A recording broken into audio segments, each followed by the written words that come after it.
This is Anne of Green Gables, Chapter 15, A Tempest in the School Teapot. "What a splendid day," said Anne, drawing a long breath. "Isn't it good just to be alive on a day like this? I pity the people who aren't born yet for missing it. They may have good days, of course, but they can never have this one.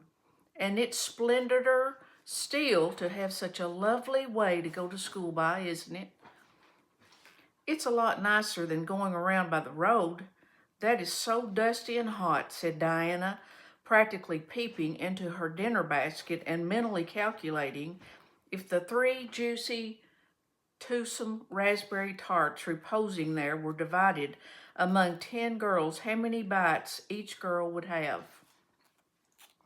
The little girls of Avonlea School always pool their lunches, and to eat 3 raspberry tarts all alone, or even to share them only with one's best chum, would have forever and ever branded as awful mean the girl who did it. And yet when the tarts were divided among 10 girls, you just got enough to tantalize you.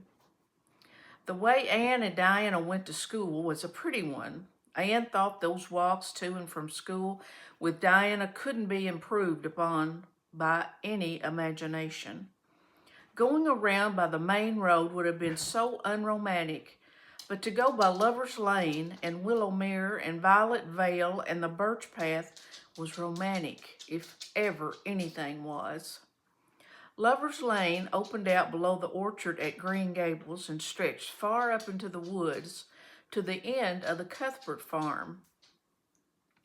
It was the way by which the cows were taken to the back pasture and the wood hauled home in winter. Anne had named it Lover's Lane before she had been a month at Green Gables. "Not that lovers ever really walked there," she explained to Marilla. "But Diana and I are reading a perfectly magnificent book and there's a Lover's Lane in it. So we want to have one too. And it's a very pretty name, don't you think? So romantic. We can imagine the lovers into it, you know. I like that lane because you can think out loud there without people calling you crazy." Anne, starting out alone in the morning, went down to Lover's Lane as far as the brook. Here Diana met her, and the 2 little girls went on up the lane under the leafy arch of maples. "Maples are such sociable trees," said Anne. "They are always rustling and whispering to you," until they came to a rustic bridge. Then they left the lane and walked through Mr. Barry's back field and past Willowmere. Beyond Willowmere came Violet Vale, a little green dimple in the shadow of Mr. Andrew Bell's big woods. "Of course there's no violets there now," Anne told Marilla, "but Diana said there's millions of them in the spring. Oh, Marilla, can't you just imagine to see them? It actually takes away my breath. I named it Violet Vale. Diana says she never saw the beat of me for hitting on fancy names for places. It's nice to be clever at something, isn't it? But Diana named the Birch Path. She wanted to, so I let her. But I'm sure I could have found something more poetical than plain Birch Path. Anybody can think of a name like that. But the Birch Path is one of the prettiest places in the world, Marilla." It was. Other people besides Anne thought so when they stumbled on it. It was a little, narrow, twisting path winding down over a long hill straight through Mr. Bell's woods, where the light came down, sifted through so many emerald screens that it wasn't as flawless as the heart of a diamond. It was fringed in all its length with slim young birches, white-stemmed and lissom-boughed, ferns and starflowers and wild lilies of the valley, and scarlet tufts of pigeonberries grew thickly along it, and always there was a delightful spiciness in the air and music of bird calls and the murmur and laugh of woodwinds in the trees overhead. Now and then you might see a rabbit skipping across the road if you were quiet, which with Anne and Diana happened about once in a blue moon. Down in the valley, the path came out to the main road, and then it was just up the spruce hill to the school. The Avonlea School was a whitewashed building, low in the eaves and wide in the windows, furnished inside with comfortable, substantial, old-fashioned desks that opened and shut and were carved all over their lids with the initials and hieroglyphics of 3 generations of school children. The schoolhouse was set back from the road, and behind it was a dusky fir wood and a brook where all the children put their bottles of milk in the morning to keep cool and sweet until dinner hour. Marilla had seen Anne start off to school on the first day of September with many secret misgivings. Anne was such an odd girl. How would she get along with the other children, and how on earth would she ever manage to hold her tongue during school hours? Things went better than Marilla feared. However, Anne came home that evening in high spirits. "I think I'm going to like school here," she announced. "I don't think much of the master, though. He's all the time curling his mustache and making eyes at Prissy Andrews. Prissy is grown up, she's 16, and she's studying for the entrance examination into Queen's Academy at Charlestown next year. Tilly Bolter says the master is dead gone on her. She's got a beautiful complexion and curly brown hair, and she does it up so elegantly. She sits in the long seat at the back, and he sits there too most of the time to explain her lessons," he says. But Ruby Gillis says she saw him writing something on her slate, and when Prissy read it, she blushed as red as a beet and giggled. And Ruby Gillis says she doesn't believe it had anything to do with the lesson. "Anne Shirley, don't let me hear you talking about your teacher in that way again," said Marilla sharply. "You don't go to school to criticize the master. I guess he can teach you something, and it's your business to learn, and I want you to understand right off that you're not to come home telling tales about him.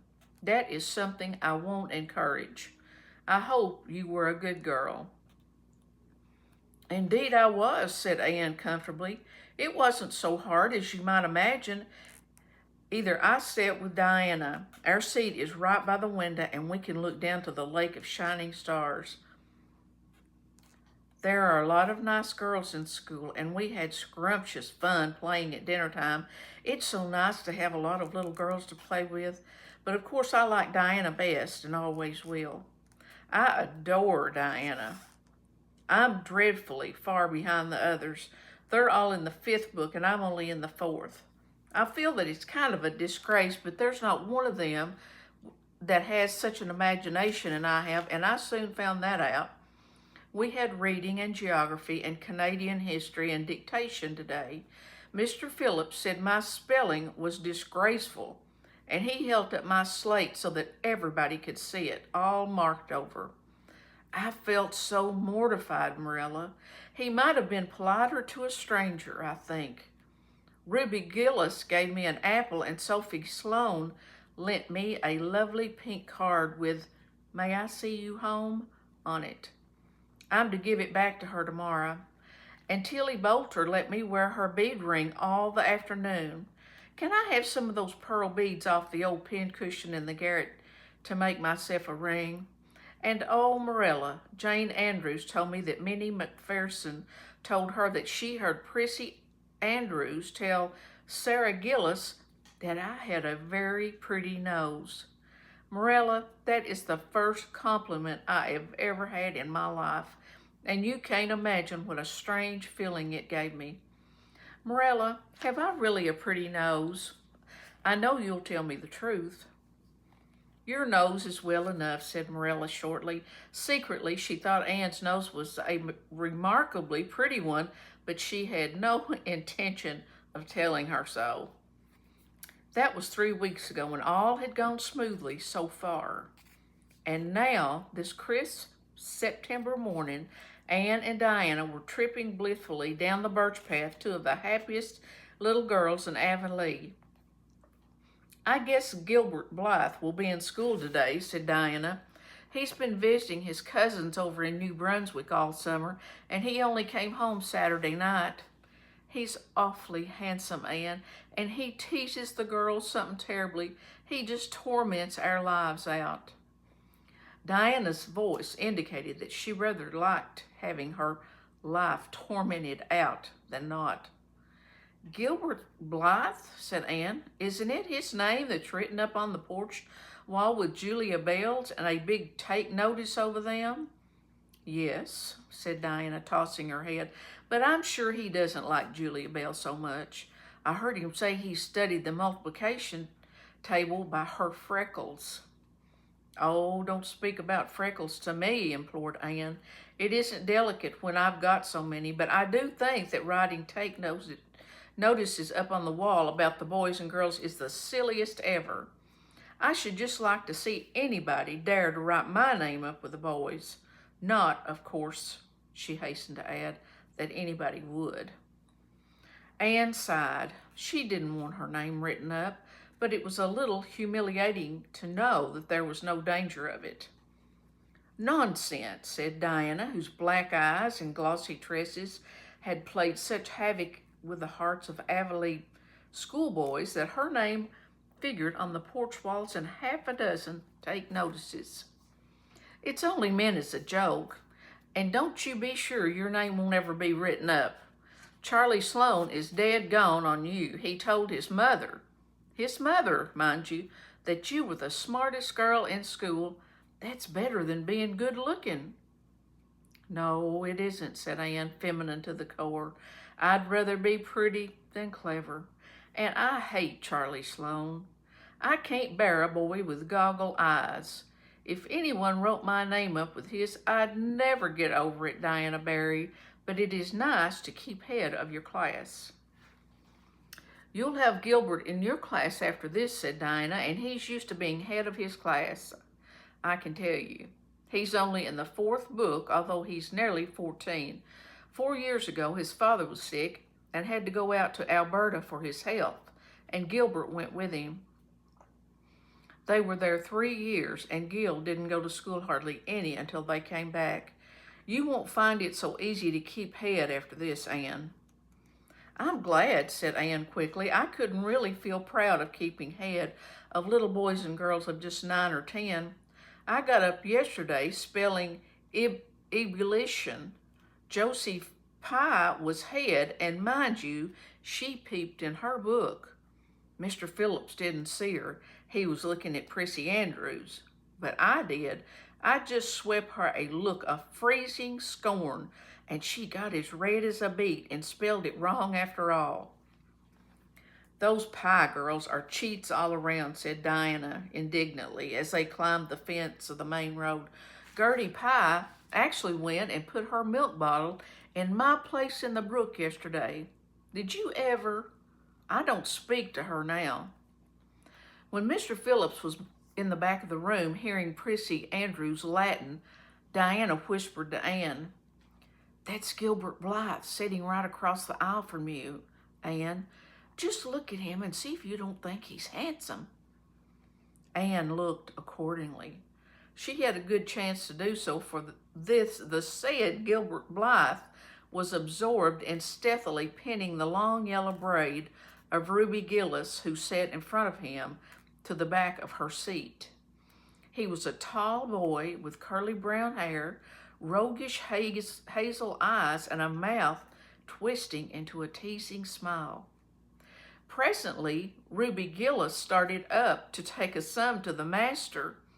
She fell back into her seat with a little shriek, believing that her hair was pulled out by the roots. Everybody looked at her, and Mr. Phillips glared so sternly that Ruby began to cry. Gilbert had whisked the pen out of sight and was studying his history with the soberest face in the world. But when the commotion subsided, he looked at Anne and winked with inexpressible drollery. I think your Gilbert Blythe is handsome, confided Anne to Diana, but I think he's very bold. It isn't good manners to wink at a strange girl. But it was not until the afternoon that things really began to happen. Mr. Phillips was back in the corner explaining a problem in algebra to Prissy Andrews, and the rest of the scholars were doing pretty much as they pleased, eating green apples, whispering, drawing pictures on their slates, and driving crickets harnessed to strings up and down the aisle.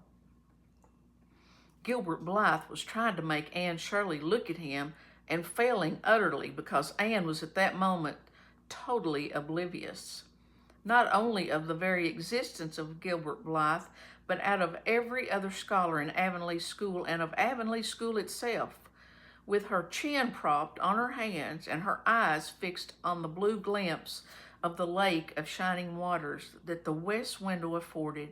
She was far away in a gorgeous dreamland, hearing and seeing nothing save her own wonderful visions. Gilbert Blythe wasn't used to putting himself out to make a girl look at him and meeting with failure. She should look at him, that red-haired Shirley girl with a little pointed chin and the big eyes that weren't like the eyes of any other girl in Avonlea School. Gilbert reached across the aisle, picked up the end of Anne's long red braid, held it out at arm's length, and said in a piercing whisper, "Carrots, carrots." Then Anne looked at him with a vengeance. She did more than look. She sprang to her feet, her bright fancies fallen into cureless ruin. She flashed one indignant glance at Gilbert from eyes whose angry sparkle was swiftly quenched in equally angry tears. "You mean, hateful boy," she exclaimed passionately.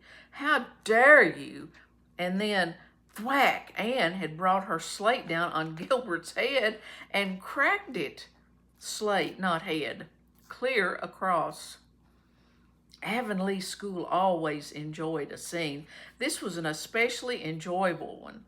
Everybody said, "Oh," in horrified delight. Diana gasped. Ruby Gillis, who was inclined to be hysterical, began to cry. Tommy Sloane let his team of crickets escape him altogether while he stared open-mouthed. Mr. Phillips stalked down the aisle and laid his hand heavily on Anne's shoulder. "Anne Shirley, what does this mean?" he said angrily. Anne returned no answer.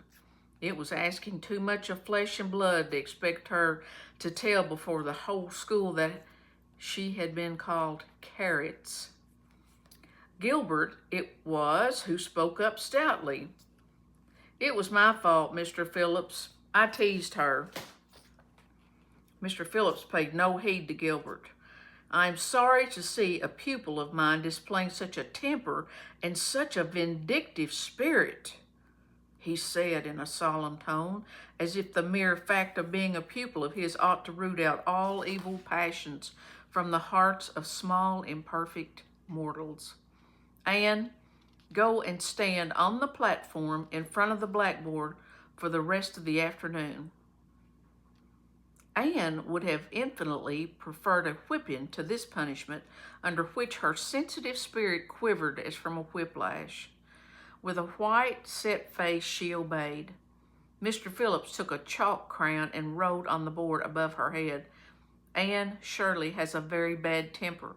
Anne Shirley must learn to control her temper," and then read it loud so that even the primer class, who couldn't read writing, should understand it. Anne stood there the rest of the afternoon with that legend above her. She did not cry or hang her head. Anger was still too hot in her heart for that, and it sustained her amid all of her agony of humiliation. With resentful eyes and passion-red cheeks, she confronted alike Diana's sympathetic gaze and Charlie Sloane's indignant nods and Josie Pye's malicious smiles. As for Gilbert Blythe, she would not even look at him. She would never look at him again. She would never speak to him. When school was dismissed, Anne marched out with her red head held high. Gilbert Blythe tried to intercept her at the porch door. "I'm awfully sorry I made fun of your hair, Anne," he whispered contritely. "Honest, I am. Don't be mad for keeps now." Anne swept by disdainfully without look or sign of hearing.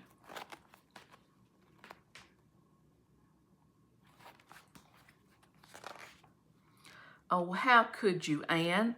Breathed Diana as they went down the road, half reproachfully, half admiringly. Diana felt that she could not have resisted Gilbert's plea. I shall never forgive Gilbert Blythe, said Anne firmly, and Mr. Phillips spelt my name without an E, too. The iron has entered into my soul, Diana.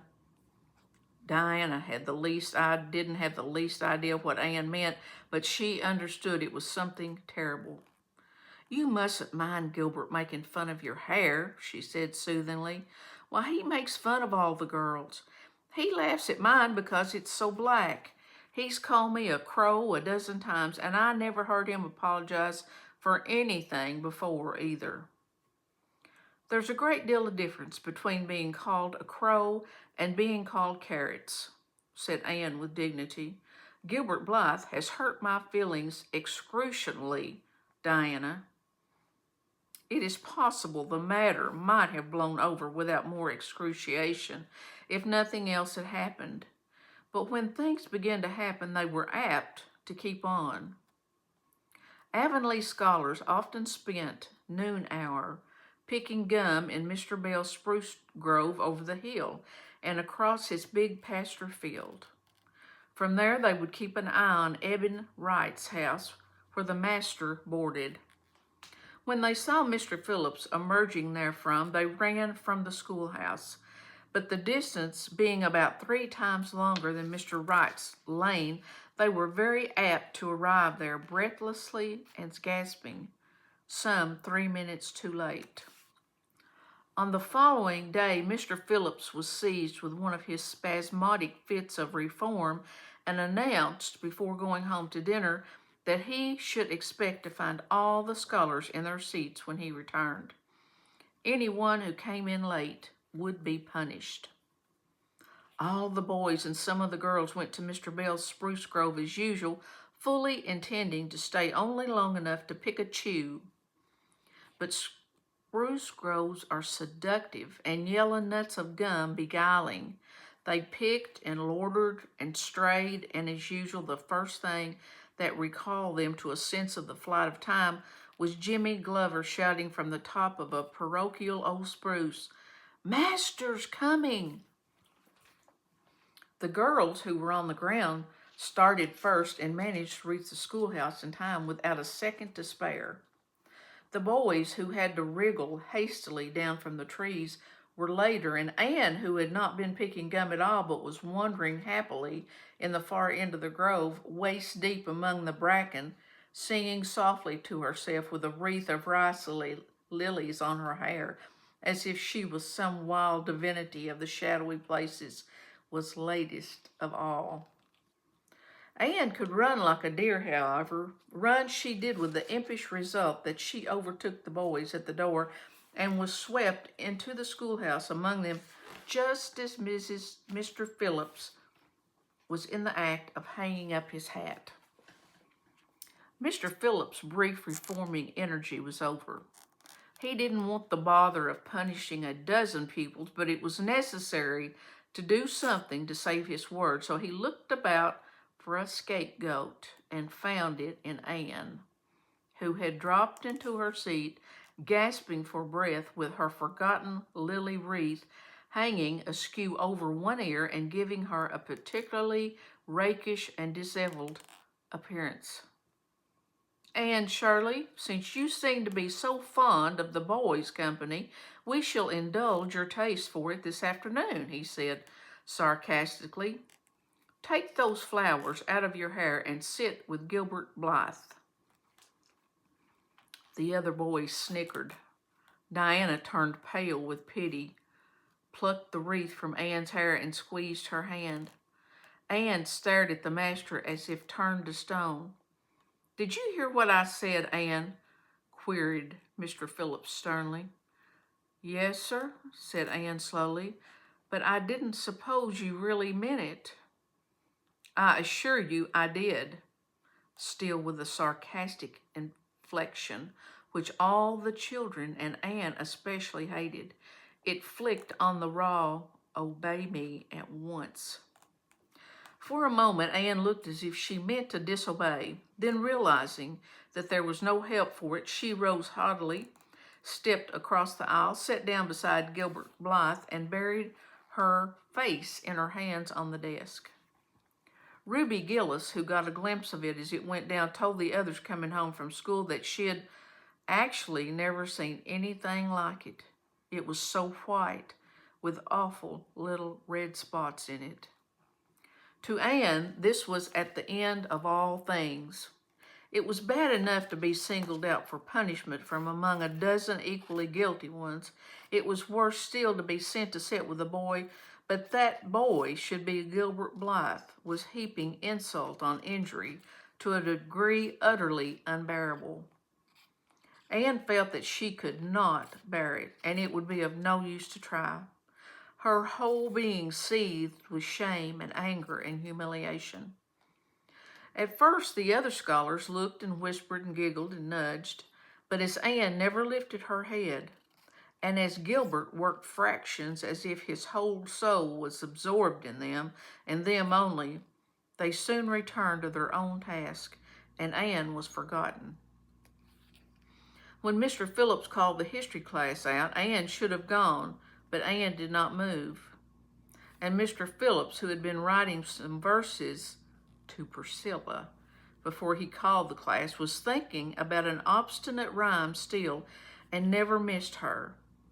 Once, when nobody was looking, Gilbert took from his desk a little pink candy heart with a gold motto on it, "You are sweet," and slipped it into the curve of Anne's arm.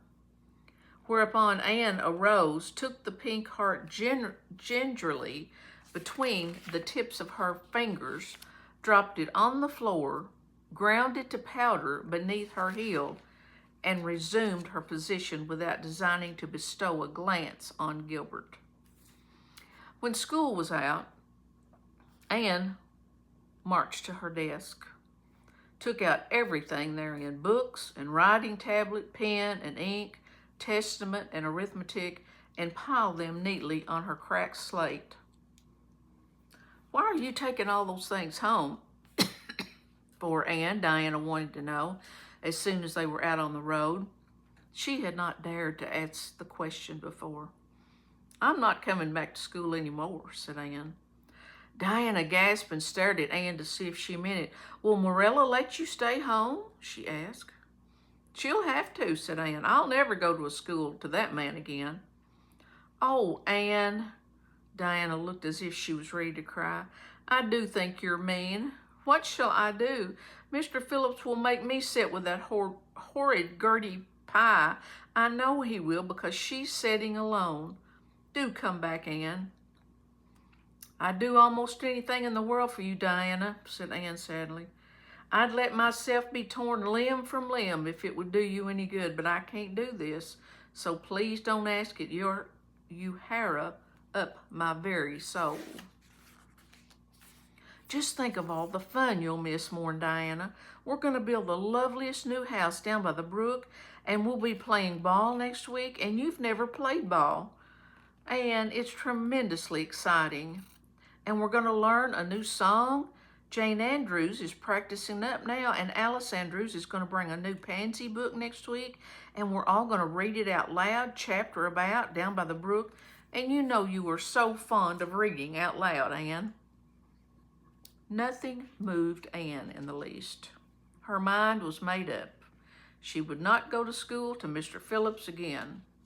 She told Marilla so when she got home. "Nonsense," said Marilla. "It isn't nonsense at all," said Anne, gazing at Marilla with solemn, reproachful eyes.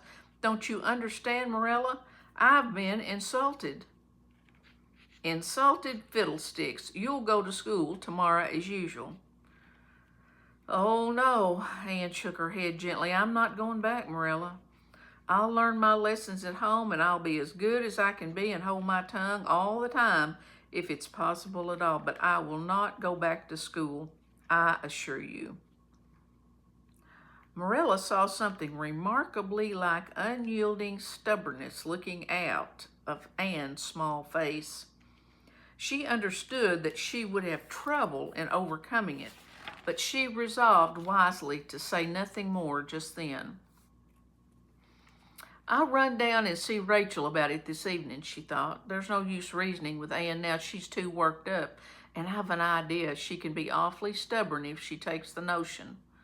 Far as I can make out from her story, Mr. Phillips has been carrying matters with a rather high hand, but it would never do to say so to her. I'll just talk it over with Rachel.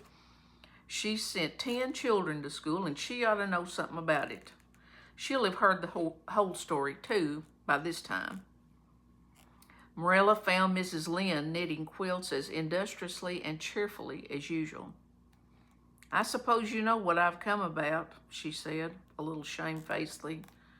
Mrs. Rachel nodded. "About Ann's fuss in school, I reckon," she said. "Tilly Boulter was in on her way home from school and told me about it." "I don't know what to do with her," said Marilla. "She declares she won't go back to school. I never saw a child so worked up. I've been expecting trouble ever since she started at school. I knew things were going too smooth to last. She's so high-strung. What would you advise, Rachel?" "Well, since you asked my advice, Marilla," said Mrs. Lynde amicably. Mrs. Lynde dearly loved to be asked for advice. "I'd just humor her a little at first. That's what I'd do.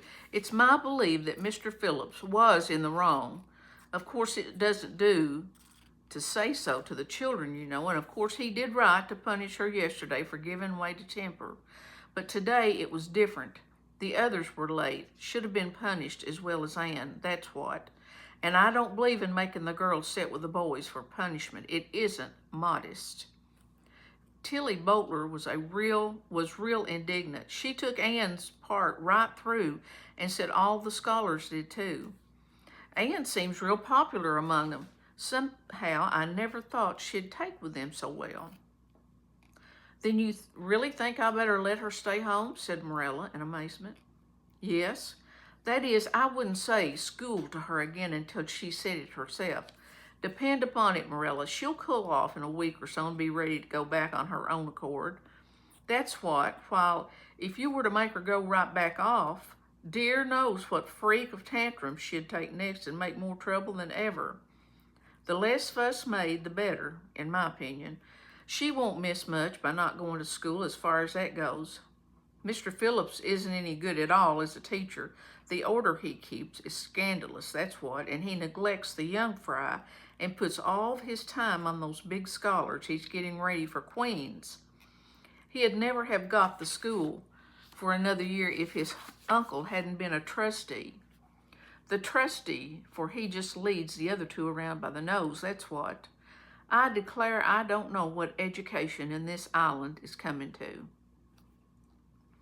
Mrs. Rachel shook her head as much to say, as if she was only at the head of the educational system of the province, things would be much better managed. Marilla took Mrs. Rachel's advice, and not another word was said to Ann about going back to school. She learned her lessons at home, did her chores, played with Diana in the chilly purple autumn twilights, but when she met Gilbert Blythe on the road or encountered him in Sunday school, she passed him by with an icy contempt that was no whit thawed by his evidenced desire to appease her. Even Diana's efforts as a peacemaker were of no avail. Anne had evidently made up her mind to hate Gilbert Blythe to the end of life. As much as she hated Gilbert, however, did she love Diana with all the love of her passionate little heart, equally intense in its likes and dislikes. One evening, Marilla, coming in from the orchard with a basket of apples, found Anne sitting alone by the east window in the twilight, crying bitterly. "Whatever's the matter now, Anne?" she asked. "It's about Diana," sobbed Anne luxuriously. "I love Diana so, Marilla. I cannot ever live without her, but I know very well when we grow up that Diana will get married and go away and leave me, and oh, what shall I do? I hate her husband. I just hate him furiously. I've been imagining it all out, the wedding and everything. Diana dressed in snowy garments with a veil and looked as beautiful and regal as a queen, and me, the bridesmaid, with a lovely dress too, and puffed sleeves, but with a breaking heart hid beneath my smiling face.